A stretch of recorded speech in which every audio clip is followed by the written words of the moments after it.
Cowboy fans and YouTubers? It's that VA Dallas Cowboy fan coming back at you today. Thank you for liking, sharing, subscribing, and commenting down below. I make these videos for me and you, and they're a little therapeutic, you know. It's not the busiest week as far as free agency, but I got 6 points of interest to hit. Made some notes. And here we go. Starting off with number one, we did sign a tight end today. Former Kansas City tight end Blake Bell. He's not going to be a household name because Travis Kelce was generally the guy in Kansas City. But Blake Bell did play 50% of the special team snaps last year. And more than likely, that's what he's going to be used for, is special teams, because they're trying to revamp that part of the team, because that was one of the worst units in all of football. So, of course, we need to redo that. He's 28 years old. He stands at 6'6", 252 pounds.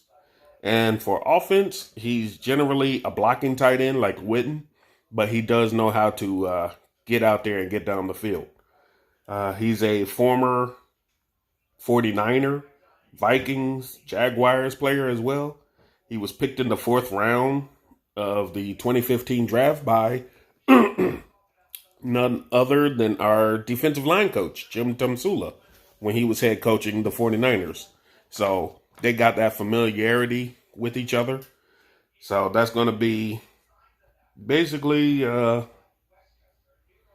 we're looking at, is maybe a blocking tight end just to back up Jarwin. So, and you never know, they may do a 2 tight end set, but it's a start because we've been neglecting the tight end position as well. For his career, he's only had 38 receptions for 424 yards. I mean, it's not the best, but it's not the worst. I'm pretty sure he can get it if he had to, but he's never been called upon to be like that number 1 tight end. So, okay, second item today, Connor Williams, guard. He, as you know, he tore his ACL on Thanksgiving Day, and it's only been 13 weeks since he's had surgery, but he has begun field exercises, and he's eyeing a week 1 return. If week 1 begins on time, that's what he's looking at. For ACLs, you know, usually they take a while, but for 4 months, that's pretty quick for him. For any player. I think Adrian Peterson's the only one who's come back from an ACL faster, or just as fast, and played exactly how he was. But you never know with Connor Williams, because he's a guard, and he's going to be putting pressure on that knee as much as anybody. So he's going to have to be able to trust it. And with another item on my list, with the facilities being closed, thanks to Roger Goodell, we don't know how long it may take for him to do his rehabbing, because that's going to be pushed back now. Which brings up my third item.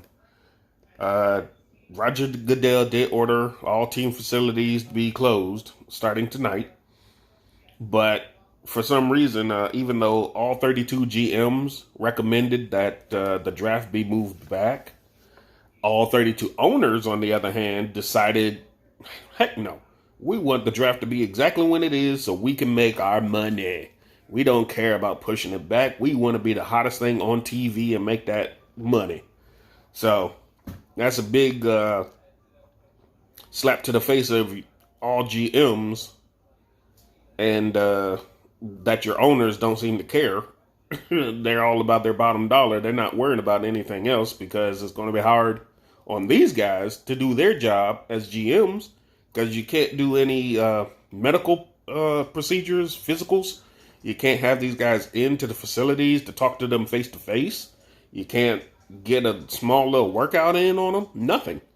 But the owners want you to sit up here and, you know, put your job on the line just because they want to get those ratings and the money for the draft. So that puts you in a no-win situation there. So you're either probably going to bone it up with a bad player, or you're going to piss off your owner because you said you didn't want to do the draft right then and there. Weird how that works, but I'm trying to figure out how does Jerry Jones stand? If he's the GM who said move it back, how is he also the owner who said keep it where it is? Weird. But anyway, item number 4. Dontari Poe. Apparently they're still negotiating. Kevin Watkins tweeted out yesterday that they're working through some things. Like I said in a previous video, no telling what those things they're working through could be. It could be monetary. It could be physically. It could be just some language in his contract if he gets one. Who knows? We just don't know. But they're also doing their due diligence on Philip Dorsett. If you Cowboys fans know, he's the son of Tony Dorsett. He's 27 years old, and he's been on our radar for, I think, as long as he's been in the league. He was picked in the first round by the Colts in 2015. The Cowboys did have an eye on him all these years. I think it was a passing fancy because he is the son of a Hall of Famer. And he's at a position where we didn't really need him as a wide receiver.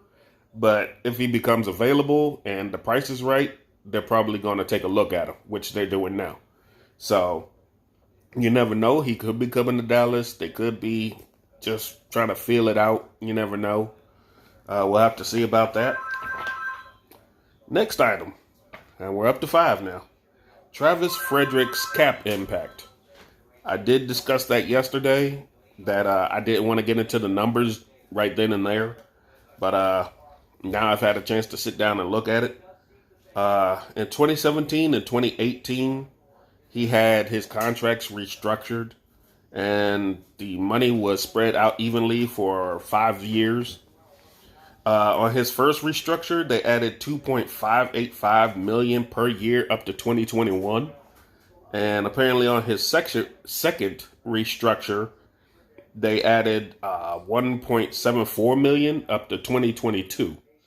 So in all, that's $6 million and some change. And it depends on when he files his retirement papers. If it's before June 1st, it's going to cancel out all the savings that we could have retained from his 2020 base salary. But if he files after June 1st, the $6 million cap hit won't occur this year. It'll push back to 2021. And you're not going to really feel that because the cap goes up every year. So that means it'll absorb into it, and we're not really going to have it be too much of a burden like it can be this year. And it also means that we'll have close to $7 million this year that we can use on signing players and signing our draft stock this year. So more than likely they're talking to him to get it, go ahead and take care of it and put it down as a post June 1st cut retirement so we can get those savings. And the last item, it's not really a big thing, but I did want to look at this real quick.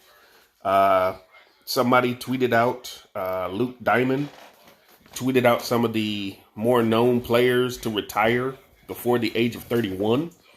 And actually, Megatron, Calvin Johnson, was the oldest player to retire at 30. Ron Gronkowski, the Gronk, he retired at 29. Andrew Luck retired at 29. Luke Kuechly retired last year at 28. And Travis Frederick has retired at 29. Now, the stats for those guys, that's 27 Pro Bowls, 14 first-team All-Pro nominations, 5 second-team All-Pro nominations, 0 games for these guys after the age of 31.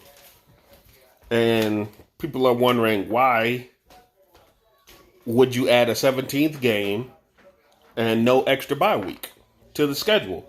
And these players voted on this and approved it in the CBA to have another game, but no extra bye week. And you're seeing some of these biggest name guys retire early. Some of these guys are shocking. Some of these guys say, due to injuries and other things, they just can't do it anymore. So you're telling us that adding another game with no extra bye week is going to be safer for these players? I don't think so. I think these guys just wanted that money and they didn't care about safety. So they can't sit up here and complain if they get hurt because they voted for it. That's all I got to say about that. I discussed it in another video how stupid that is. But, and then the Blake Bell signing this morning. We still don't know about Dontari Poe. That's the news for now. If anything else happens, we'll get it to you. Des Plays is over there doing her homework. And we are on subscribers 71, I do believe. 70, 71? We're getting up there, guys. We're striving to hit that 100. Thank you to all the subscribers, new and old. I love the comments. I love the likes. I love sharing. And I love your opinions. Y'all have a good day. Take care. Peace. Welcome back, Cowboys fans and YouTubers. Just when finishing up my last video, I see that the Cowboys did come to agreement with Dontari Poe. I don't know what the details are just yet, but I did see that just breaking as soon as I finished my last video. As far as Blake Bell, they signed him to a 1-year deal. Apparently, Kansas City wanted him back, but because he's from Wichita, Kansas, and he went to school at Oklahoma, he chose to be closer to home and decided to stay and go to Dallas. Plus, he knew that playing behind Travis Kelce, he was never going to be more than a backup guy. At least with Blake, they can almost interchange or at least be as close to complementary, more than just having that one star tight end. But, yeah, that's breaking right now. You never know with the Cowboys, you know. Just when I said we have no idea what's holding up, they went and got the guy signed. But all right. Y'all have a good day. If anything else breaks, we'll get it to you. Peace.